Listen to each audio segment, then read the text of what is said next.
Good morning, brothers and sisters in the Dharma. It is always a pleasure for me to be invited back to this wonderful place. And today's sharing is very interesting. I've taken teachings of the Buddha and looked into how modern psychology, neuroscience, and philosophy has been able to support and even explain and reinforce the teachings of the Buddha. So today's sharing is a very interesting blend between science and the Buddha Dharma.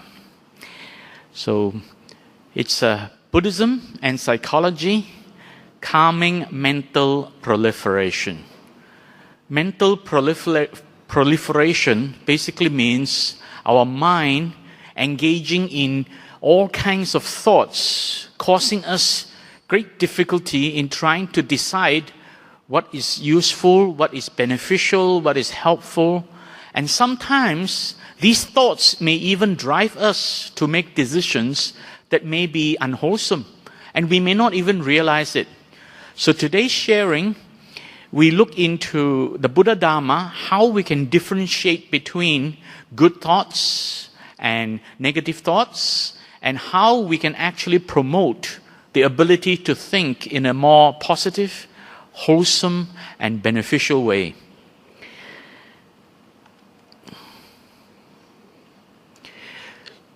We'll just explore the teachings of the Buddha from a scientific perspective, where we examine emotional arousal and reaction. And when we experience emotional arousal and reaction, that gives rise to two kinds of suffering in untrained minds. That means if we are not mindful with the way we manage our thoughts, we not only experience physical suffering when they arise, we also experience mental suffering. Two kinds of suffering. So when we look at the mental suffering, it is because of mental proliferation. The way the mind goes into all kinds of thoughts, some unwholesome, some wholesome, positive, negative, various kinds of thoughts. And we're not able to differentiate and discern between good thoughts and negative thoughts. And we may make decisions that is unwise, unwholesome, leading to unskillful actions.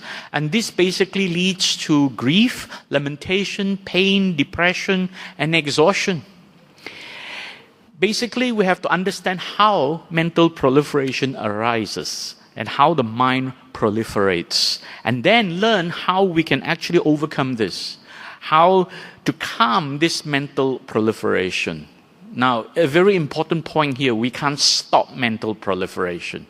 The mind likes to go where it likes to go. But if we train our mind through the practice of meditation, if we learn how to calm ourselves, and this practice of meditation can actually help us reduce mental proliferation. We cannot stop it. You can't say to your mind, when your mind goes into mental proliferation and begins to imagine things and start to think all kinds of things, you can't just say, stop thinking. You can't do that. Even the best meditator can't easily just stop the mind from thinking. But what we can do is to help ourselves calm this disturbance to the mind. And this disturbance actually affects our health. I'm going to demonstrate to you how badly it can affect our physical health when this mental proliferation arises. So today we will also have a little bit of sharing on how we can calm this mental proliferation so that we are able to enjoy a more peaceful and happier life. First, we take a look at the Buddha Dharma and how the Buddha has explained a very important principle. And that principle is emotional arousal and our reaction to these arousals.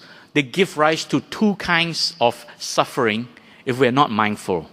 And the first kind is physical, the second kind is mental. And this is clearly mentioned in the Samyutta Nikaya 36.6 in this sutra called Salata Sutra, where the Buddha spoke about the dart. The dart is something that comes and hurts us. When we are hit by an arrow or a dart, the first thing we feel is a physical pain.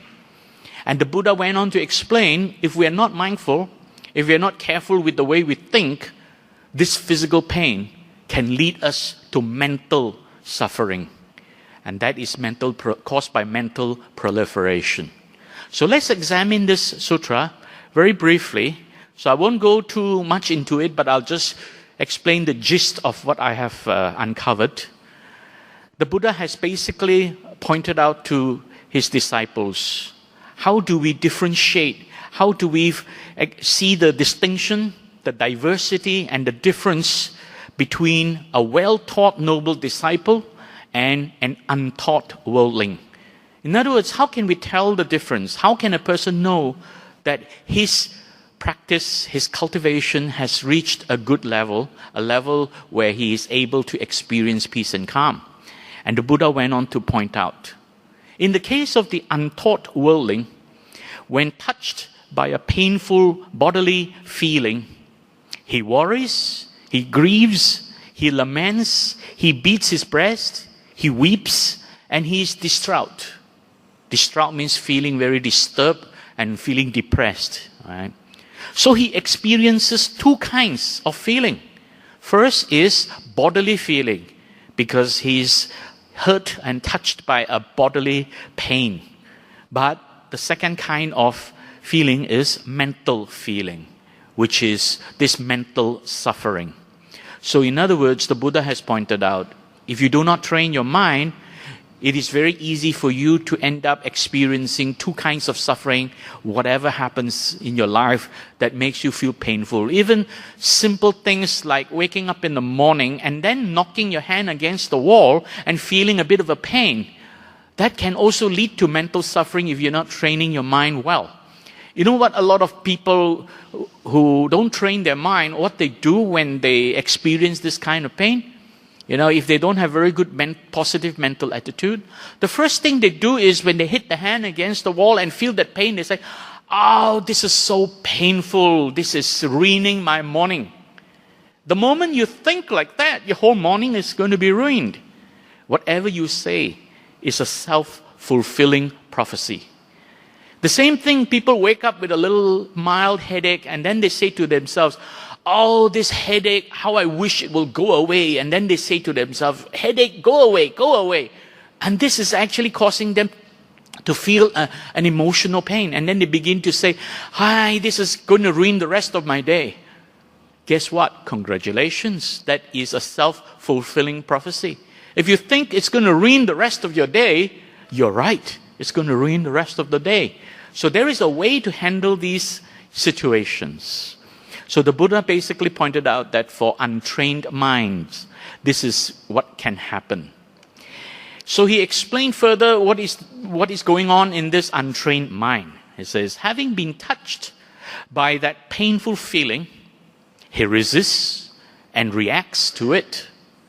Then in him who resists and reacts to that painful feeling, an underlying tendency of resistance against the painful feeling comes to overwhelm his mind. Which means when he begins to react to these arousals, physical pain, it actually leads to the tendency where a lot of thoughts can begin to disturb him and overwhelm him. And under the impact of that painful feeling, he then proceeds to enjoy sensual gratification, which means he begins to look for ways to relieve that pain by engaging in various kind of behavior where he is exaggerating the lustful desire for pleasures and the hatred and ill will towards what is painful, and that leads to a delusion, right, that he is going to overcome his pain with all these engagements. And the Buddha went on to explain, while experiencing painful feeling, he seeks delight in sensual pleasure for the untrained worldling.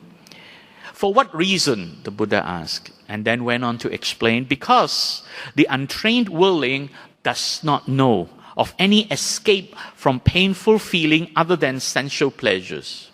So when we are engaged in a situation where things cause us some physical pain, we always look for things that can make us feel better. All kinds of sensual pleasures that can actually help us so-called relieve the pain. This is an escape into fantasy. For the untrained mind, we find ways to escape into fantasy. For the trained mind, what happens? So the Buddha went on to explain, in the case of the well-taught noble disciple, he will not worry, nor grieve, nor lament. It is one kind of feeling he experiences, a bodily one, not a mental feeling. So for the trained mind, he recognizes that he has experienced a physical pain, but having recognized it, he has the ability to discern and the ability to basically manage his emotions and not react to things. And by not reacting, he will not experience mental suffering. He does not resist nor react to it. Under the impact of painful feeling, he does not proceed to enjoy sensual gratification. Because the trained mind understands anicca, what arises passes away. So therefore, having experienced this painful feeling, he understands that this feeling that arises will go away eventually. It doesn't stay there forever. It comes, it goes. It comes, it goes. So having recognized that, the trained mind is able to manage his emotions and not react so easily. He understands the arising and ending of these feelings and the gratification, the danger, and the escape connected with these feelings, which means he understands the risk that we may engage in sensual gratification to try to seek escape from this physical pain. So basically, that is learning how to pause and relax when we first experience a physical pain. Pausing and relaxing can help us calm the mind and be able to discern what has just happened, to differentiate all kinds of thoughts that is arising that may be tempting us to make unwholesome decisions or execute unskillful actions. So we need to learn how to pause and relax when we experience any kind of suffering. Usually, we don't realize it. But when something happens and we think that it is an emotional thing, but really the first experience we have is a physical one. And I'm going to explain to you with the use of science to explain how we actually experience physical pain first, before the emotional suffering becomes severe and overwhelms us. Right? And basically, we have to learn how to discern between positive and negative thoughts. So today we're going to share on the technique that is taught by the Buddha and using modern psychology to explain how we can discern and how we can choose the right way to manage our thinking and our emotions. So we're going to explore Buddhism as a psychotherapy. How we can use the teachings of the Buddha to help us become more peaceful and enjoy a happier life.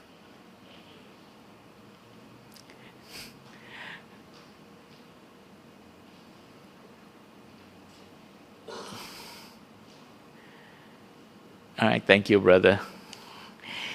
So let's explore what the Buddha said about mental experiences. The Buddha has actually pointed out there are three parts of mental experiences. It's not three different kinds, it's actually three parts. All these three parts are happening at the same time.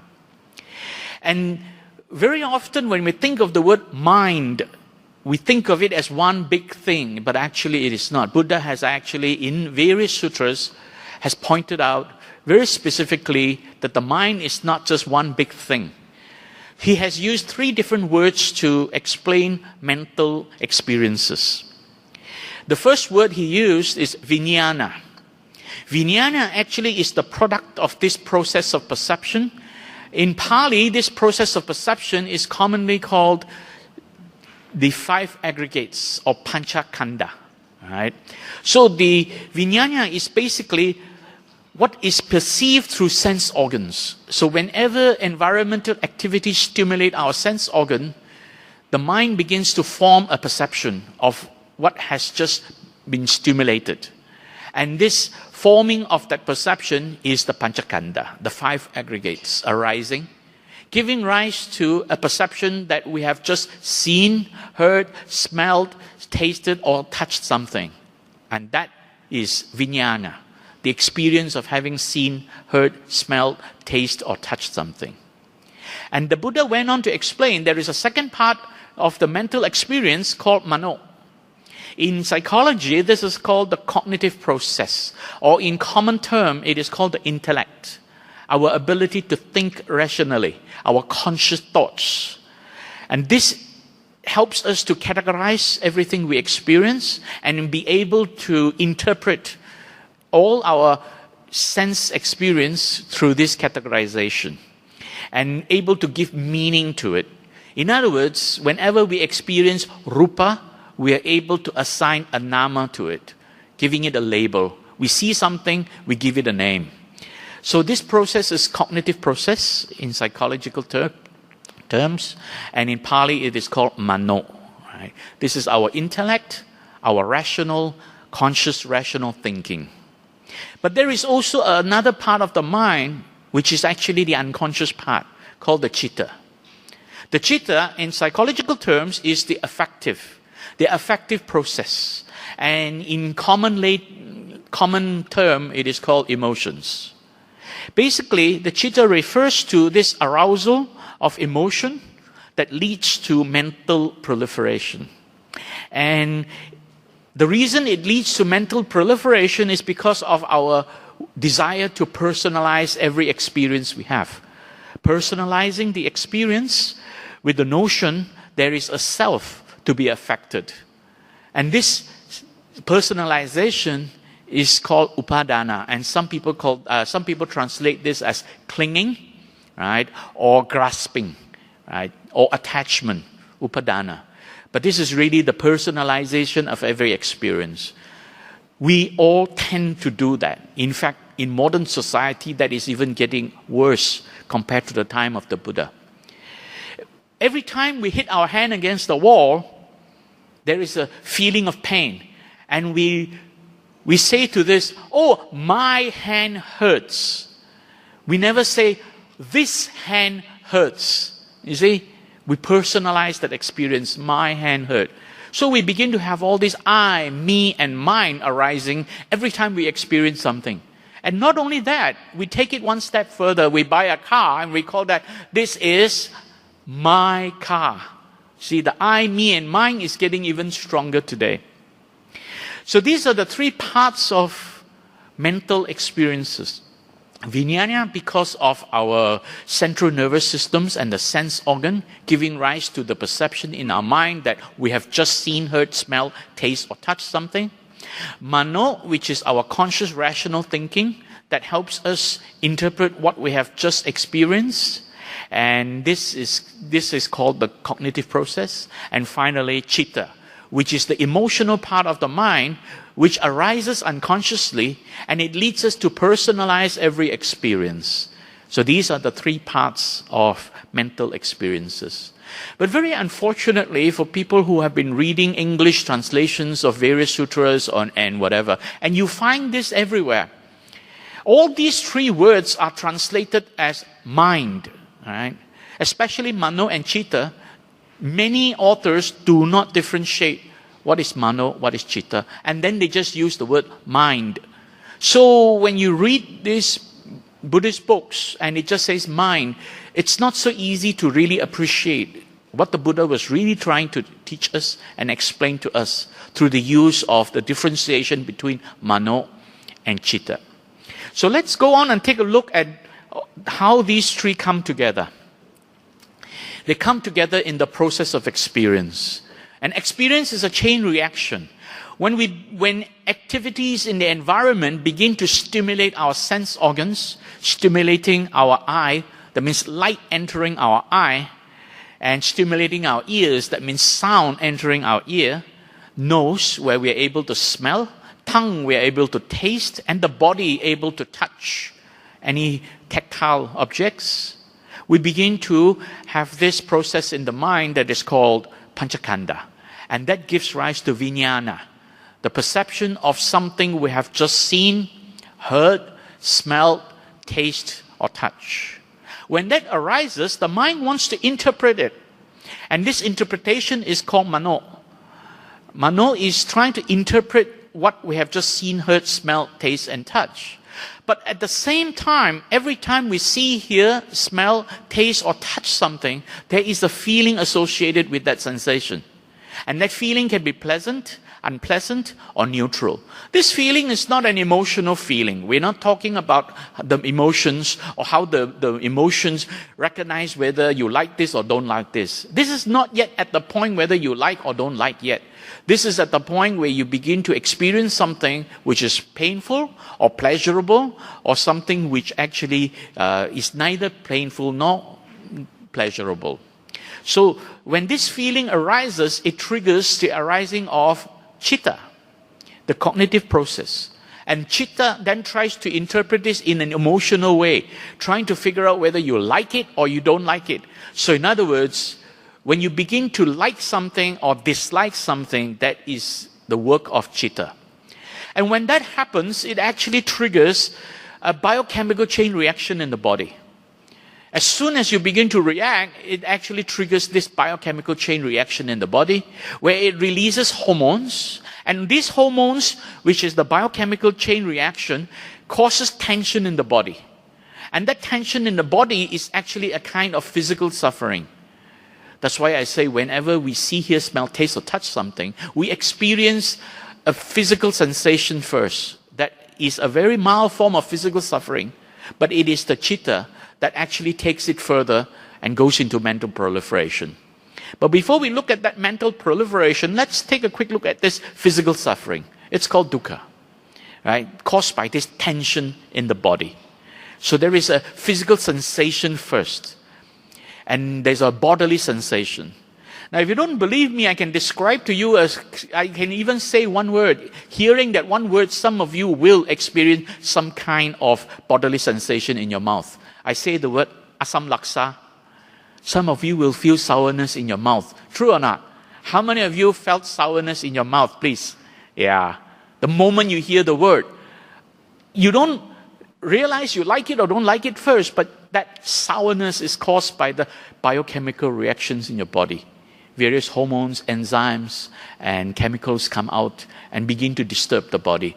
So there you are, you have a physical experience first, before anything else happens, right? So this is the physiological disturbance called stress. Now, some of you may not believe me because you may not experience or you may not react to that asam laksa word. But now I'm going to make you react. I'm going to describe to you, remind you of your childhood. When you went to school, what did the teacher use to write? He writes with a chalk on the blackboard.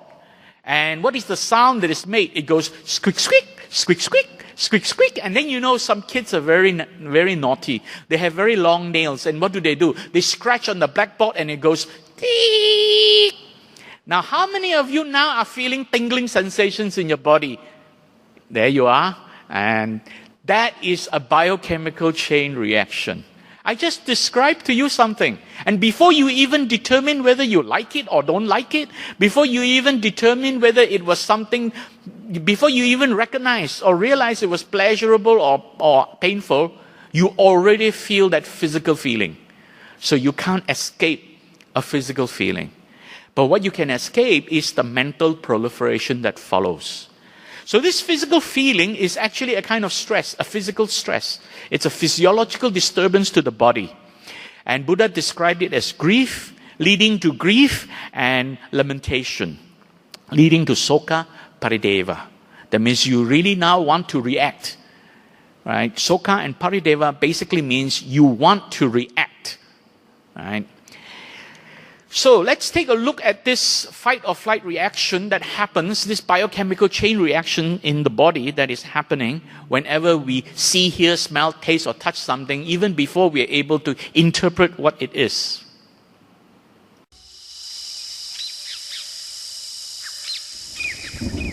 Fear is so important for our survival, we do something absolutely remarkable. Our bodies begin to react to a threat before we're even consciously aware of what the threat might be. Because when we're faced with danger, milliseconds count.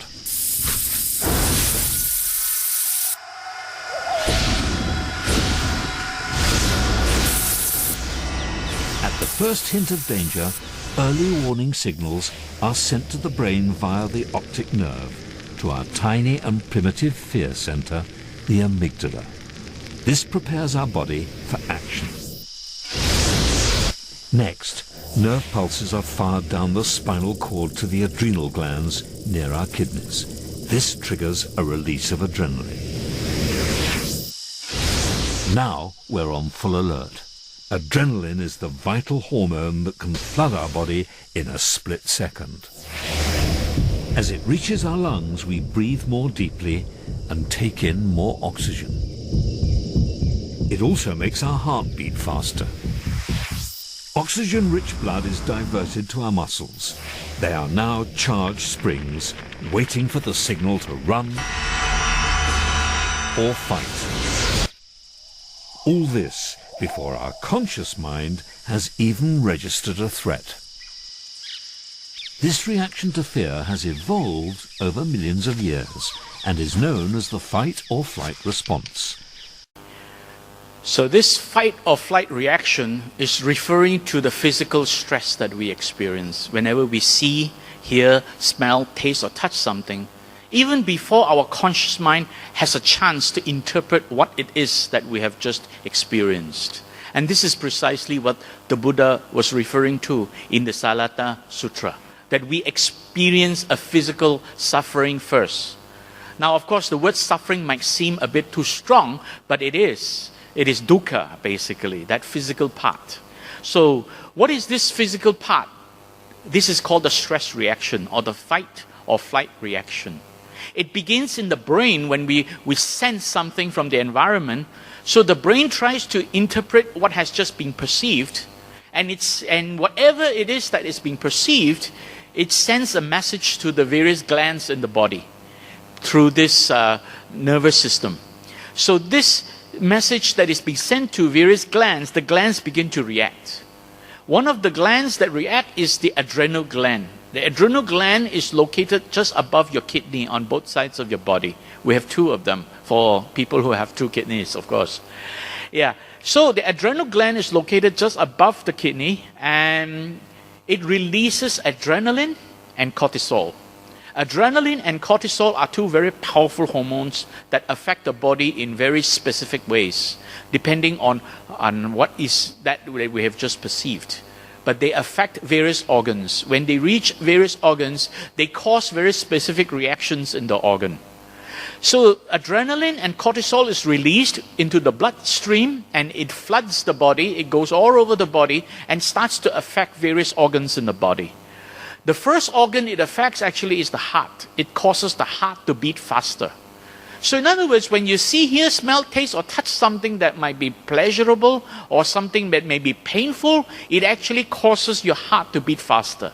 Even something pleasurable, you know that when you enjoy something pleasurable, your heart rate goes up. Yeah? So it actually causes your heart to beat faster, so that it also raises your blood pressure, and it helps to increase blood circulation. At the same time, when adrenaline and cortisol reach your lungs, it causes your lung to actually increase the oxygen intake by breathing deeper and faster.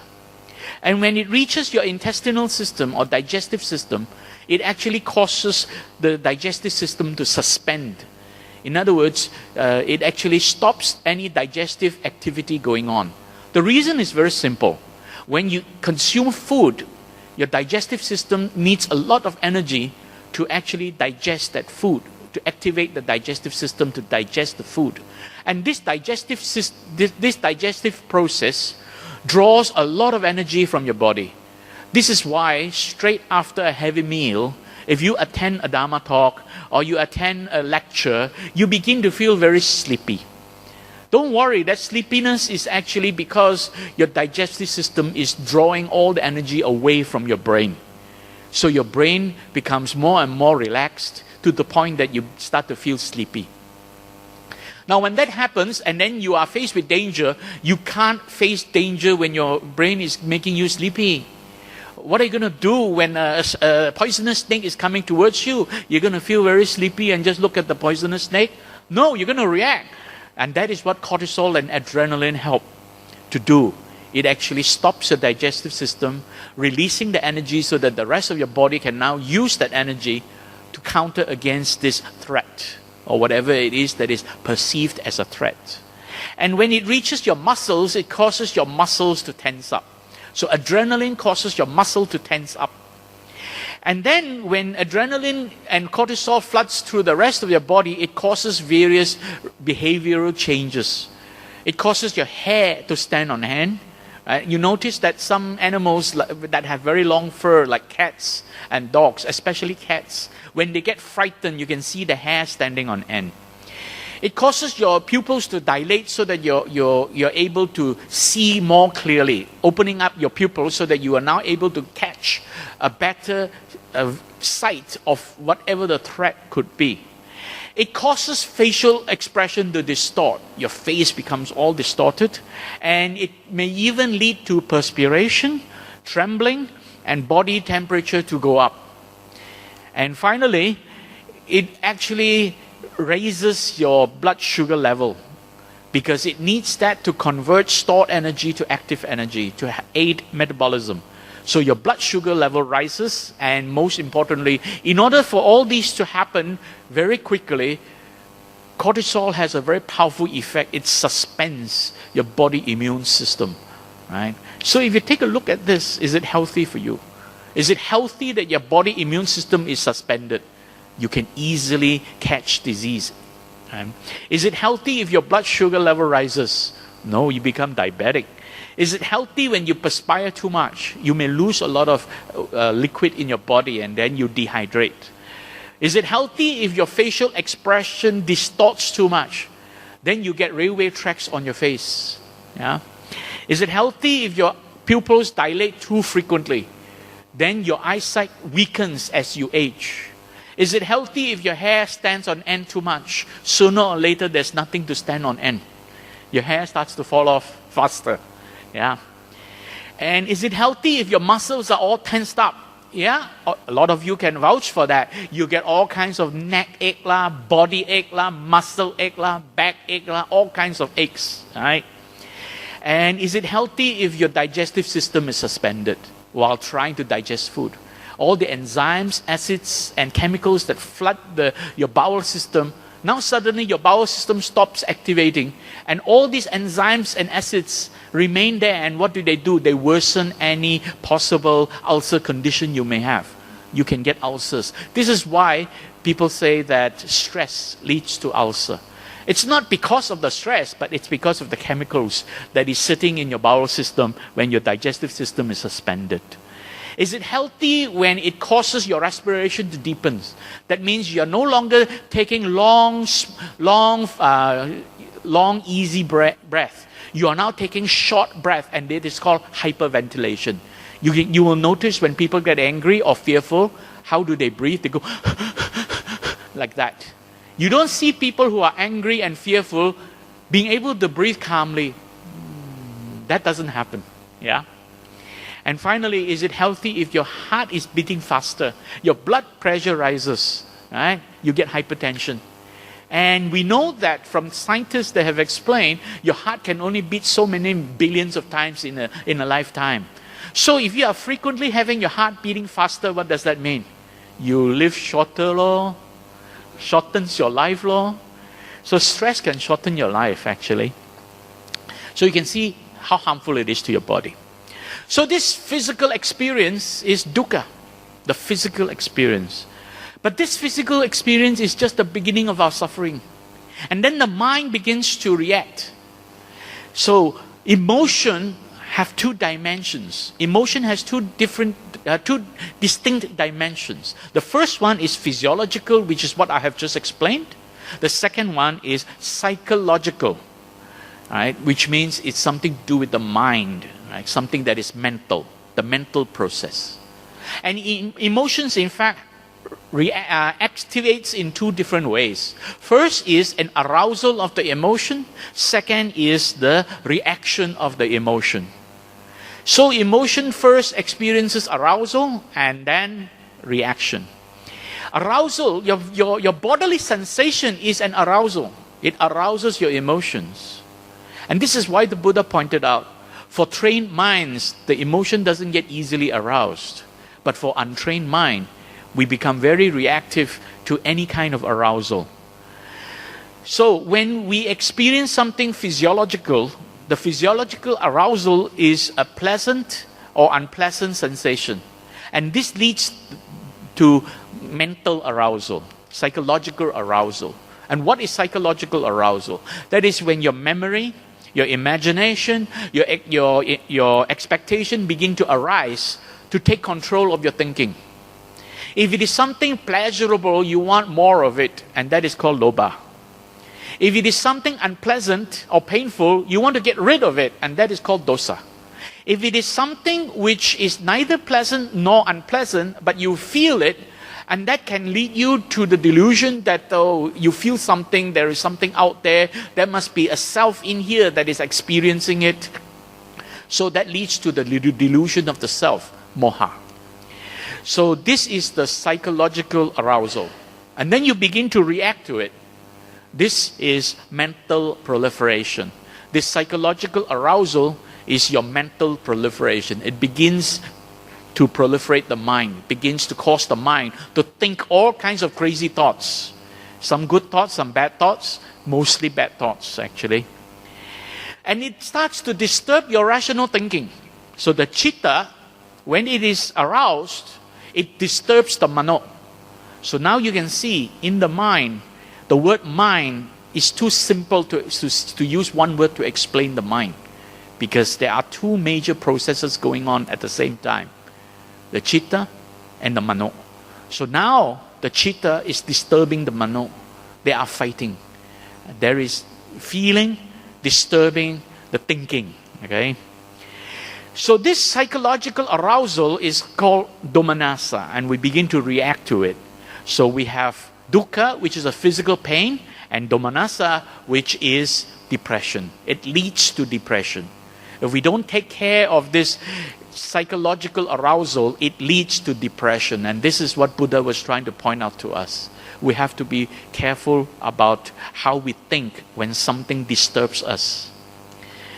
So the feeling, which is caused by the chitta, and the thinking, which is the process of the mano, they are pulling in opposite direction. There is a tug of war going on. They are fighting. Now we know that when we try to make decisions and we are faced with something which is rational thoughts, and then we are faced with something which is emotional feeling, which one wins most of the time when we make a decision? Is it rational thinking that helps us make decision? Or most of the time it is very much emotional feeling that affects our decision making? Which one? Rational or emotional? Emotional most of the time. But actually, it's not your fault. Blame it on your body. It's the way your brain is structured. And this is where science can help to explain this. Right? If you're not careful with that, it leads to the final stage of suffering called upayasa, which is exhaustion. Exhaustion basically refers to the tendency to commit suicide. In other words, when depression is not taken care of, it leads to exhaustion, which means you give up. That's why people in very severe depressive state, they have suicidal tendencies. They give up. There is no way they can stop that emotional pain, right? So they give up, upayasa. Now let's take a look at this tug of war between thinking and feeling. It is really the way your brain is structured that actually causes you to make decisions most of the time based on emotions or feeling. 5, 4, 3, 2, 1, time! And when we try to control them, we start a tug of war between our brain's oldest and newest parts. While ancient structures like the amygdala respond to threats by trying to turn our anger or fear on, it's newer structures, such as the prefrontal cortex, the thinking part of our brain, that try to turn them off. It's the tug of war between these two systems that gives rise to our emotions. At New York University, neuroscientist Joseph Ledoux has studied how the amygdala and the cortex shape our emotional responses. You know more about the amygdala than anybody alive, and you still can't control yours. No. Why? Now, there's an interesting thing, again, that has to do with the wiring of the brain. This is, if we could just look at it here. So this is the human brain inside a skull. And the prefrontal cortex is here in the front, right behind your forehead. And that is the newest part of the brain. This is where we make our decisions. This is where we plan for the future and strategize. The lateral prefrontal cortex has no connectivity with the amygdala. The amygdala has superhighways to talk to the cortex, but the prefrontal cortex has only back roads and side streets to get to the amygdala. And therefore, it is unable to tell the amygdala, cool it. But why are there no connections? We're in the process of evolving as we speak, and those connections have not been put in yet. This thing was built to do fancy things cognitively, not necessarily to control our emotions. So you can see the emotional part of our brain, the part of our brain that controls emotion, has very strong connections leading to our thinking brain. Our thinking brain is situated in the front here, the frontal lobe. And right behind, underneath it, is this prefrontal cortex, where we make decisions, where we actually make judgment. We're able to differentiate what is right from wrong, what is good from bad, what is wholesome and unwholesome, what is meritorious and what is evil. So this part of the brain is easily affected by the emotional part of the brain, which is called the amygdala, which is constantly sending signals to disturb our thinking brain, because the connections from the emotional part of our brain to the thinking part of our brain is very, very strong. Very strong connections, superhighways. But the thinking part of our brain has very weak connections going back to the emotional part of our brain, which is the reason why it's so difficult for us to overcome our emotional thoughts. We can't suppress them, we can't stop them, we can't even make decisions without them. So we're easily affected by emotions because of the structure of the brain. But this is where meditation comes in. Buddha has taught us well that by learning and practicing meditation diligently, we are able to overcome these emotional thoughts by calming and stilling the mind. And only with a calm and still mind are we able to see and discern in our mind what is right from wrong, what is good from bad, what is wholesome and unwholesome, what is evil and meritorious. Right? So therefore, meditation is a very important method to help us learn how to overcome this limitation in our brain. Right? So now that you know, it is your amygdala, the emotional part of your brain, which is causing you to make so many emotional decisions. So the next time you get emotional and somebody says, "Why are you so emotional?" and you say, "Don't blame me, it's my amygdala." Okay? So that is really what's going on there in your brain. And therefore, learning and practicing meditation really helps. For those of you who have not started on that process, I personally, sincerely urge that you think about it and join some meditation class. I think here at SJBA they have regular meditation classes. So it would be very helpful if you actually begin to learn and practice meditation to help you calm your emotional thoughts by sharpening your thinking brain. Because it has been proven, right, in many, many research studies that meditation helps to sharpen your thinking brain. Right, your prefrontal cortex very specifically. So therefore, what is peace of mind? Every one of us want to seek peace of mind. Every one of us want to experience this. We don't want to suffer. Basically, it is a mind free from mental proliferation, a mind free from all the disturbances of these mental processes. Let's take a look at this disturbance, which is called stress, right? And Daniel Goleman, who has written a book on emotional intelligence, in fact, he's written many books, and one of his best books is Emotional Intelligence, right? Basically, he has explained about stress and how we can overcome it. And he explained that there are 3 windows of opportunity where we can actually apply them and help us find more peace of mind and experience happier living. Stress isn't really so much in the things that happen in your life. It's really in how we react to them. And we can do something about those reactions. There are 3 windows of opportunity when it comes to handling the stress in our lives. The first is to do something to change things for the better. You know, whatever's the cause of the stress, if you can change it, do it. The second is in how you see it, changing the way you perceive what's happening. I once heard a wonderful line from a television preacher. It goes like this: something good is going to happen to you today. I love that line. That is so great. You don't know what it is. It's a wonderful thought because it allows the possibility that what may seem so bad at first has an upside, that there's a silver lining to that cloud, right? Now, if we can't change the things that are happening to us and we can't change how we see it, then we're left with a third opportunity, and that's handling the way our body and our mind react to these things. See, when the body is stressed, the emotional centers flood the body with stress hormones. And this makes it do things like shunt blood from the arms and the legs into the organs. It's a fight or flight response. It pumps up our blood pressure, speeds up our heartbeat. It steals energy, actually, from the immune system, it turns out, to get us ready for an emergency. It's what's called the fight or flight response. You've heard about that.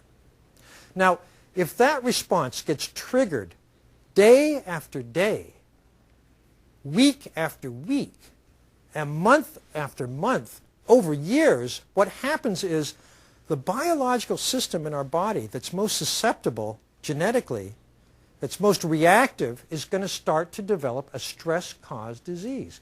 You know, if you're a cardiovascular reactor, you're going to get high blood pressure. If you react in your gut, you're going to get problems there, and so on throughout the body. That's how stress over years and years leads to disease. It speeds up the process of coming down with the disease. So constant stress, it's like getting your amygdala stuck in high gear. Continual hijacks. We need to calm down. That's where relaxation comes in. So you need to calm down. And this is where relaxation comes in. Very important. The first time you feel something affecting you in a bodily way, learn to relax by pausing and relaxing. One of the easy way to relax is actually to take long, deep breath. Very natural. Take a longer breath rather than short breath. Right? Breathing in slowly and then breathing out in the same interval. Maybe count from 5 or 6 seconds each way. And that can help you learn how to calm your mind through relaxation. So, freedom from mental proliferation can be accomplished first by relaxing the body. And this is through conscious relaxation. When something happens around you, making you feel disturbed, making you feel unhappy, making your body to experience some unpleasant sensations.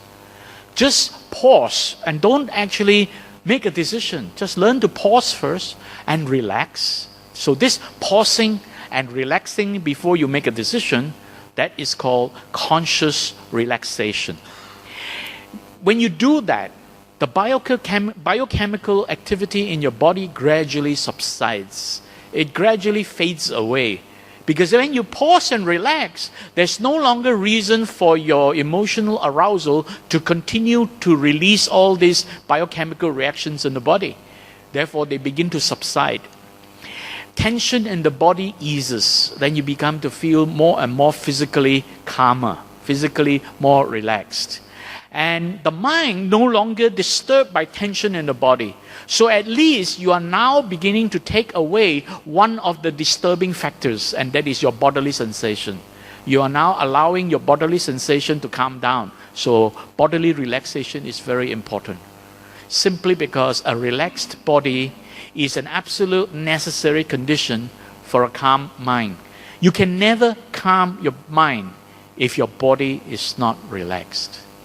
This is why in meditation, the first thing you learn how to do is to sit there or stand or walk in a relaxing way. If you're doing sitting meditation, the first thing you have to learn how to do is just to allow your body to just relax. Drop your shoulders and release the tension from your shoulders. So important that you allow your body to relax so that you are able to calm your mind. It is a necessary condition. Calming the mind simply means you place your attention inwards for a moment. It doesn't have to be long, just for a short moment, you place your attention inwards. Placing this attention inwards, right, is introspective attention. Bring your attention inwards. The Pali word is sati, right? Or the complete process of learning how to do that is called satipatthana, right? So placing your attention inwards is introspective attention. What does that do? You see, when you have a relaxed body, it suggests to your brain that there is an absence of threats. That means you're not under any stressful threats. By relaxing your body, the amygdala in your emotional brain begins to calm down, right? And you now bring your attention and focus inwards, focused attention, conscious focused attention, and begin to examine your own thoughts and challenge your own thinking. Right? I'm going to explain in more detail in a moment what is examining your own thoughts and challenging your own thinking. By doing that, it actually helps you to calm down when you begin to challenge your own thinking. Because then you are clear, your mind is clear, there is no mental proliferation. The mind calms down. And that's how you can actually calm your mind down. And therefore, there is no further arousal and no further arousal of biochemical reaction. Your body is relaxed and your mind is calm. So let's take a look at the mental calming part, right? Now, when you relax your body, it actually breaks the biochemical chain reaction. And when you calm your mind, you are avoiding mental proliferation from memory, imagination, and expectation. See, mental proliferation comes from imagination, memory, and expectation. And I'm going to explain that in further detail in a moment. All right? So let's quickly recap what happens there in this process of experience. Environmental activities stimulate the sense organ. We begin to form perceptions. The cognitive process arises to interpret this perception, and then the affective process, the chitta, begins to be activated by pleasant and unpleasant sensations, causing biochemical reactions in the body. We experience bodily sensation. Very important here. Pause and relax simply means you now pay attention to your bodily condition. Be mindful of your bodily conditions. When I say be mindful of your bodily conditions, what does that mean? That means pay attention to your heart rate. Think about, is your heart beating faster? Right? Is your breathing deepening? Right? Shortening? Are your muscles getting all tensed up? Tension? Is your body temperature rising and then you're feeling warm and hot maybe around under the neck? In fact, this part of your body is very sensitive. When you start to feel warm around here, chances are your blood pressure is going up very fast. And if you're not careful, pay attention to this. If you're not careful, you could get a stroke because it congests your blood circulation going to the brain, and that can be a mild stroke you may experience. So the moment you feel warm around here, you know something has aroused your emotion. Facial expression. Ask yourself, are you feeling all tensed up and all cringed up in the face? Especially your jaw. Your jaw is all hardened up.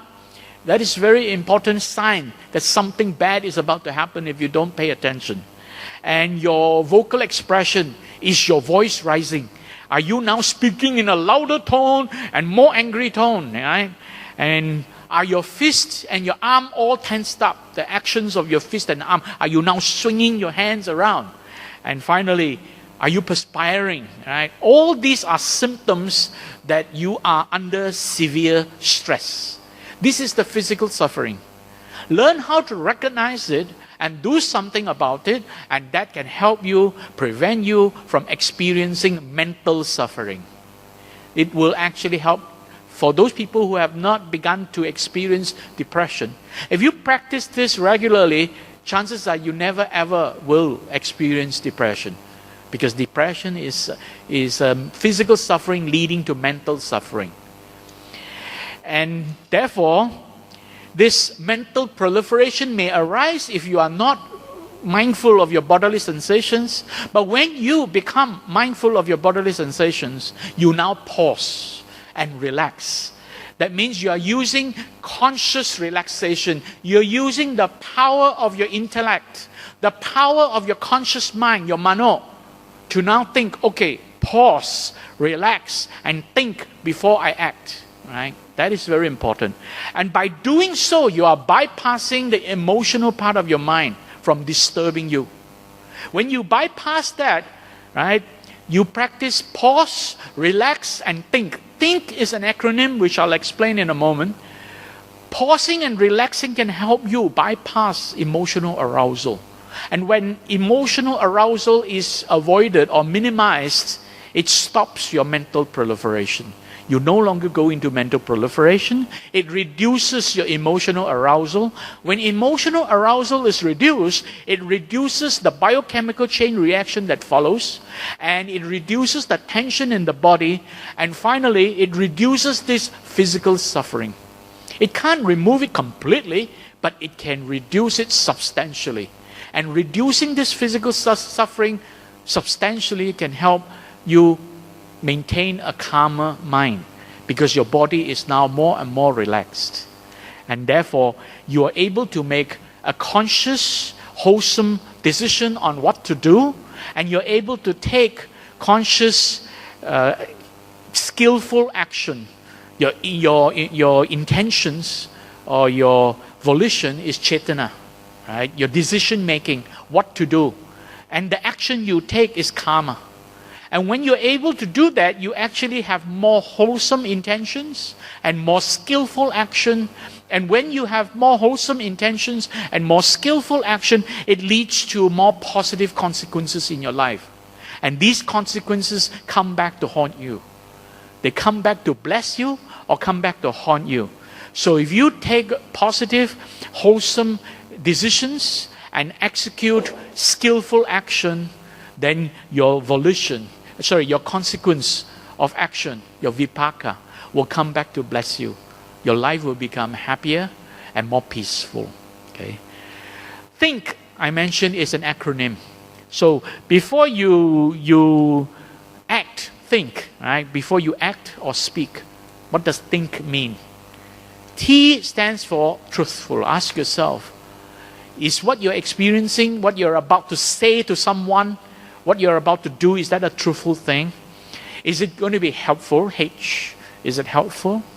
Will it improve the situation that you are experiencing? Will it improve the relationship with that person that you are so upset with?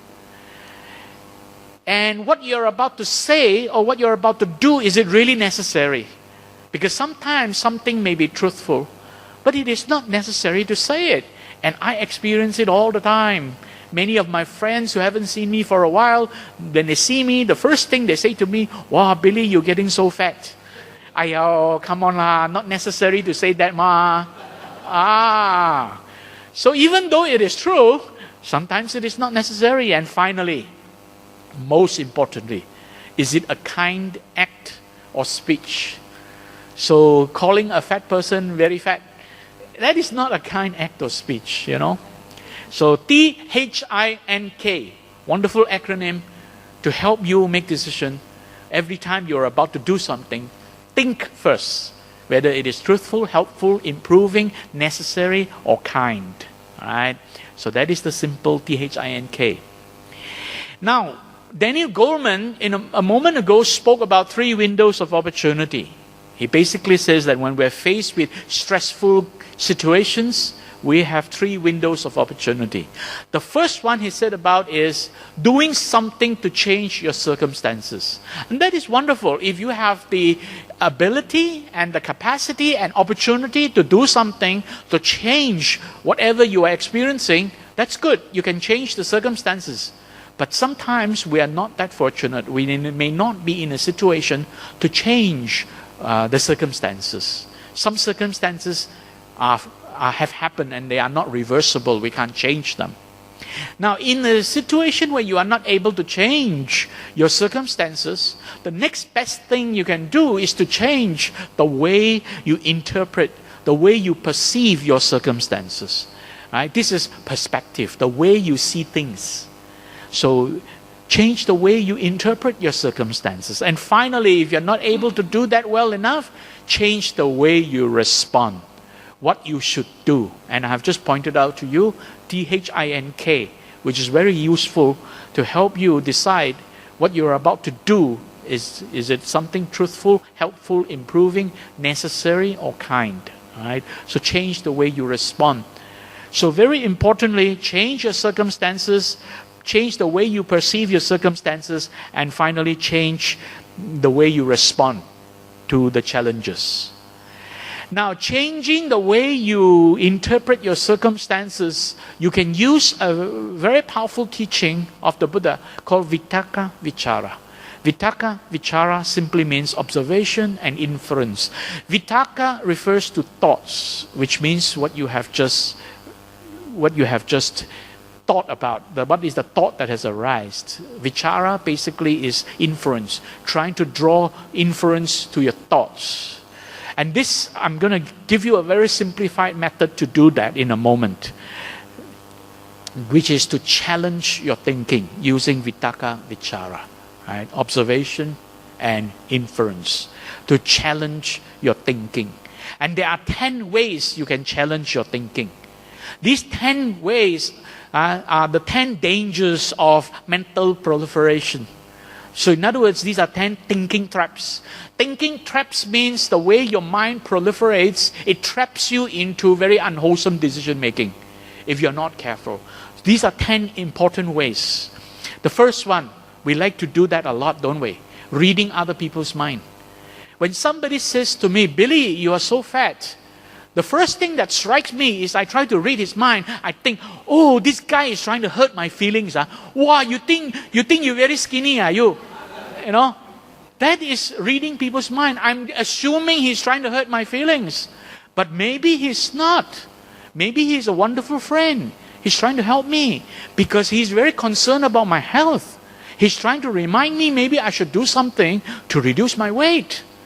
Isn't that a helpful and kind person? And yet I'm thinking he's trying to hurt me. You see? Because I'm imagining what he's thinking. I'm trying to read other people's mind. We do that all the time. Try not to do that. The more you try to read other people's mind, the more can go wrong. All right? The next one, happens all the time. Letting our feelings and letting our self-centered emotions take control. And we make decisions based on feelings and self-centered emotions. Right? To guide our decision making.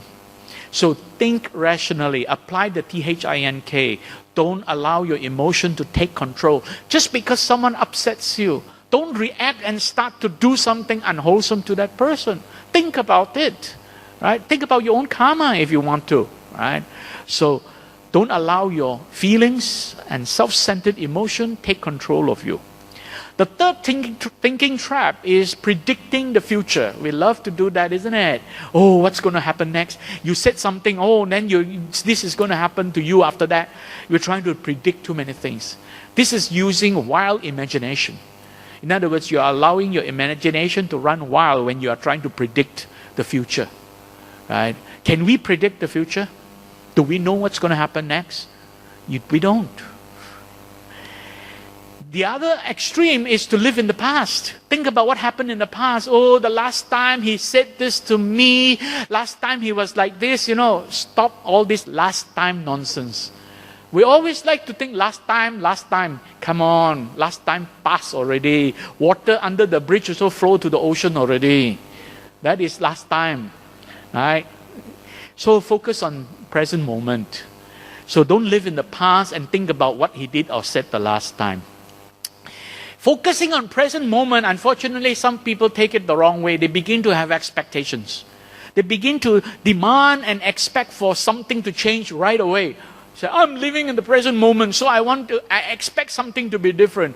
That is not living in the present moment. That is called expectations. Right?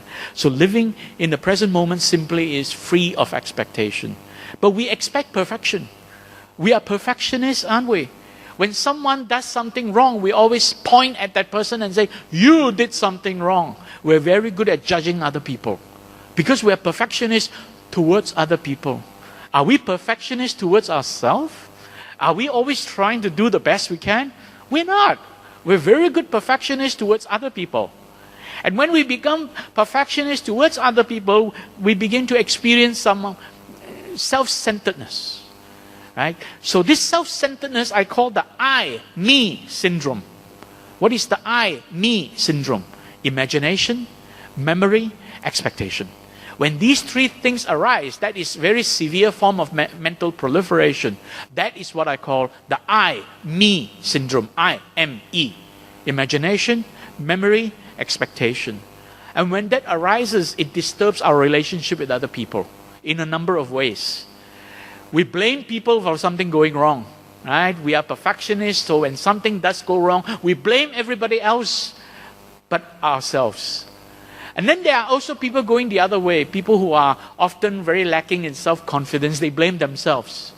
So whether you are blaming someone else, which is blame, or whether you're blaming yourself, which is called shame, because you feel ashamed for your own failing, your own failures, these are still not good. These are thinking traps.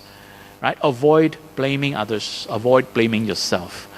Black and white thinking basically means you think in extreme things. It's like a snowball. Right? Snowball gets bigger and bigger. When something happens, you think of the worst thing that can happen next. We always like to do that. We always think of the worst thing that can happen if something goes wrong. If I fail my exam, and then what happens? Young kids will think like that. Extremism. I fail my exam means I can't get a degree. I can't get a degree, I can't get a good job. I can't get a good job, I'm going to have a lousy life. There are so many people who don't do well academically, but they can do very well in real life. We know that. So don't have this black and white thinking, extreme thinking. And then we are also sometimes very good at magnifying other people's faults, magnifying things that are negative, and at the same time discounting, ignoring, and overlooking whatever is positive. So this is another kind of thinking trap, where we magnify the negatives and then we overlook or discount away the positives. Look at both sides in a balanced way. Don't try to overdo one thing or the other. Of course, there's also the other extreme. Some people get very ambitious and they magnify the positives and don't realize the dangers. So they indulge in various kinds of pleasures that may be very risky, right? So this is another kind of mental proliferation, another form of thinking trap. Finally, this is the one that happens to everyone, especially when you have children, comparing your children with the next door neighbor's children. We always like to compare. It is comparison that leads to competition. You begin to compare, and because you're comparing, now you want to compete. And when you begin to compete, sometimes you become successful. And when you become successful, you become conceited. This is what I call the 3 C's of negative behavior: comparing, competing, and becoming conceited. Right? So these are the 10 thinking traps. Now, I summarize into these 10 thinking traps based on research in cognitive psychology. There's a subject of cognitive psychology called the cognitive distortions, done by 2 very well-known cognitive psychologists, Aaron Beck and Albert Ellis. And they have actually pointed out 15 different types of thinking traps, or 15 different types of cognitive distortions. I basically group them and summarize them into these 10 categories. So, very importantly now, going back to the Buddha Dharma, what did the Buddha say about all these things? Mental proliferation leads to fear, panic, anxiety, frustration, anger, stress, and suffering. We become depressed ultimately, domanassa. We become depressed. There's a very good sutra that explains this. There are two kinds of thoughts. So this is a sutra in Majjhima Nikaya called the Veda Vittaka Sutra. This was when the Buddha was trying to explain to his disciples, before the Buddha became awakened, he was able to discern his thinking. In other words, he was able to differentiate good thoughts from bad thoughts. So the Buddha was actually using an example from his life before he became awakened and using it to teach his disciples how you can practice this technique here. Okay, that our thoughts can be wholesome or unwholesome. We have to be able to discern them. And if we engage into this excessive thinking, now Buddha called it excessive thinking. Excessive thinking basically is mental proliferation. That means the mind engages in all kinds of thoughts, entertaining all kinds of thoughts, disturbing the mind. So that is mental proliferation.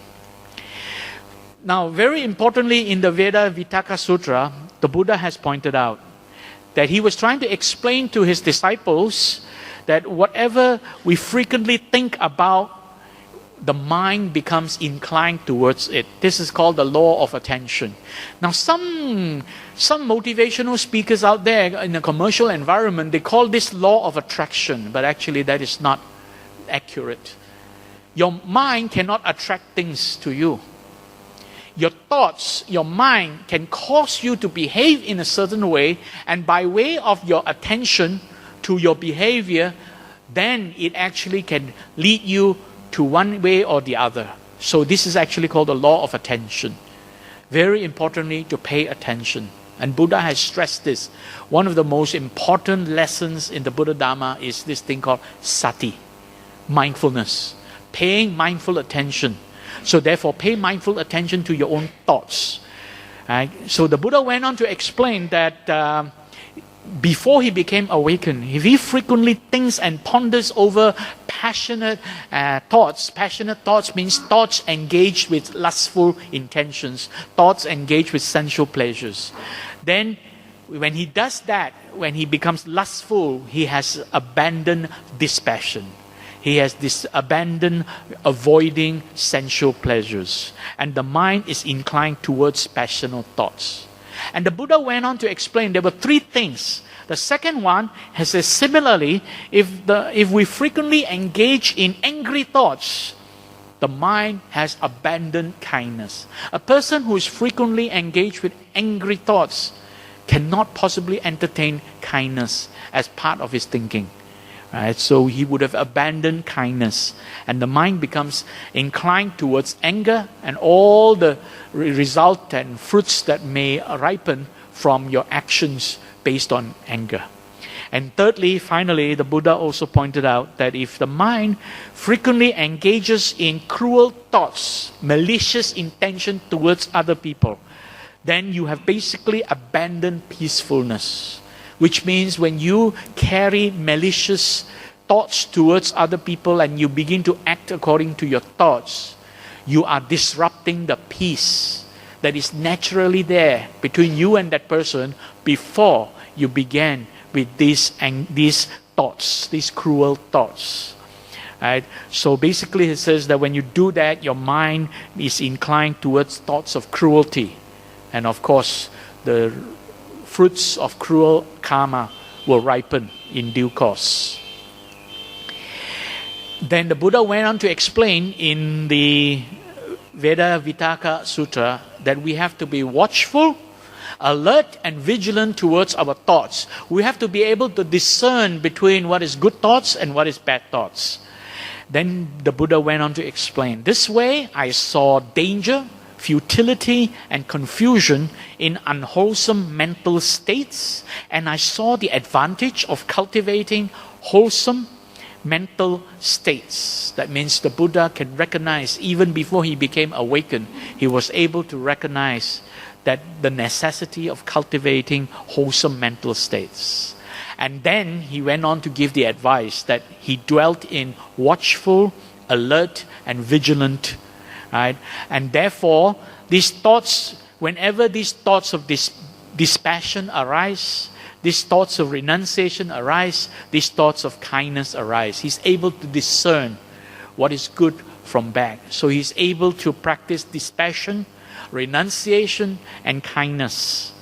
And he recognized that this thought has arisen, the thought of dispassion has arisen, the thought of renunciation has arisen, the thought of kindness has arisen. Renunciation means rejecting harmful things. But of course, to take it further, then you become a monk or a nun, to give up all the sensual pleasures. So renunciation here simply means rejection of harmful things. So he went on to say that this does not lead to my own harm. Right? When you are able to maintain dispassion, renunciation, and kindness, it does not lead to your own harm or to the harm of others, or both. Right? And it promotes intelligence, it supports constructiveness, and it leads me to Nibbana. So the Buddha recognized that, and this is why he began to practice. Of course, at the beginning of his practice, he practiced asceticism, which was the extreme form of renunciation. And later he realized that. But here was Buddha's lesson, to learn how to discern between good thoughts and bad thoughts, and to only carry good thoughts. So discern your thoughts between positive and negative thoughts. So discerning your thoughts is pretty simple. Discern and differentiate your thoughts. How do you cultivate more positive thoughts? Recognize that it is something wholesome, that it is free of evil or malicious intent towards other people, right? Free of cruelty. So that is the first thing. And then that it is praised and practiced by the wise. That means you look at role models in life, positive and good role models in life, that these actions are kind and benevolent, and it is blameless. What is the meaning of blameless? Blameless means when you practice it, when manifested, it does not cause strife and suffering to other people. And finally, that it is resourceful. What does resourceful means? Resourceful means that when you develop these good thoughts, and then you begin to undertake the actions associated with the good thoughts, it leads to wellness or welfare. It leads to peace, and it leads to happiness, both to yourself and to the people around you. So these are 4 simple ways of discerning what is positive thoughts, what are good thoughts to entertain. Right? So I hope these have been very helpful to you. And I'm going to conclude. What is freedom from mental suffering? It is really freedom from mental proliferation, by calming mental proliferation. In summary, I have pointed out these most important things. First one, to learn how to be mindful of your bodily conditions. Pay attention to what goes on in your body, your heartbeat, your breathing, your voice, your muscle tension, so on. When you realize something has happened and causing all those physical suffering, your physical feeling, learn to pause, relax, and think, right, before you act. Very important to learn how to pause and relax. Relax can be done by using deep breathing, right, and mindful breathing. Take long breaths and don't take short breaths. Long breath can calm your body and your mind.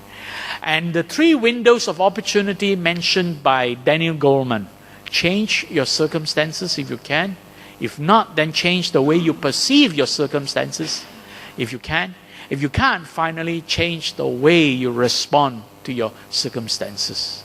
We can change the very last one. We may or may not be able to change the first 2. And number 4, challenge your thinking. I have pointed out to you those 10 thinking traps. These are the cognitive distortions. And finally, number 5, learn to discern positive against negative thoughts and cultivate only positive thoughts. So these are the 5 simple steps to help you calm mental proliferation. to help prevent emotional suffering, mental suffering. So I hope it has been useful to you. I conclude with this last slide where the Buddha has pointed out, when we are faced with changing vicissitudes of life, that means things are changing around us, changing conditions that are affecting us in one way or another. If the mind can be kept undisturbed, here the Buddha actually was talking about the emotions. The emotions do not get aroused and we do not react to it. Even if we are feeling physical pain, we become free from worry, lust, and fear. And if we can maintain that, we will experience supreme bliss. This is found in the Mangala Sutta. So I hope this has been very helpful to you, that these are the important steps where I have tried to use modern science and psychology to help explain, to support, and to reinforce the teachings of the Buddha. So I look forward to my next visit in December, where I will talk a little bit more about some other related topics, bringing in science, my favorite thing. I like to bring science to explain, support, and reinforce the teachings of the Buddha. So I thank you very much for your attention.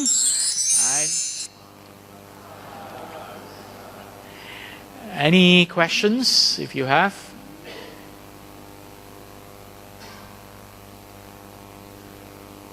All right, I think we have no questions. Yeah, probably. Yes. Just now you mentioned about the meditation helps to sharpen the thinking Yes, mind. the thinking. But scientifically, how do you explain by doing meditation Sorry. that we can link scientifically? How do we explain that by doing meditation, or how does meditation link the thinking mind to the emotional mind, so that we are able to control the emotional mind better? Okay, the main part of your thinking is happening in this frontal lobe. Directly just beneath that part of that frontal lobe is a part of your brain called the prefrontal cortex. This is the part of your brain that is engaged with deciding what is good and bad for you, making decisions in your life. Meditation actually helps you to promote the use of that part of your brain. You see, during the day we get emotionally aroused, we are very often allowing the emotional part of our brain, which is the inside part of our brain, to become active, to take control of everything that we think, our thoughts and so on. But meditation actually helps to reinforce the use of your thinking brain. As you can know, the more you use your thinking brain, the more intelligent you become, because you are naturally thinking rationally instead of allowing emotions to take control. So you are actually practicing the strengthening of your rational thinking, your cognitive power, so that whenever emotions arise, you now have a much stronger rational thinking capacity to be able to calm the emotion. Even though the connections from thinking brain going to emotional brain is weak, and the connections from emotional brain to the thinking brain is strong, by using conscious thoughts, conscious, rational, wholesome thoughts, you can actually calm the emotion. And this conscious, rational, wholesome thoughts is cultivated in a number of ways, and the best way that the Buddha has taught is through meditation. Calming, stilling the mind, and learning how to use your thoughts to observe what goes on in your body. You see, in meditation, the first thing you learn after you relax is to observe what is going on inside. Bring your attention inwards. You're not observing your senses. You are observing what goes on inside, your bodily sensations and the inner part of your body, and then using breathing to anchor and bring that mind to focus inwards, introspective attention. And that introspective attention is very helpful to strengthen your thinking brain. In fact, if you do that, I am of the strong belief that it makes you even more intelligent. Not only that you are able to manage your emotions better, not only talking about emotional intelligence, but also talking about regular, normal intellect, because you are now exercising your thinking brain, not allowing your thinking brain to sleep while your emotional brain takes control. Okay? I hope that answers your question, brother.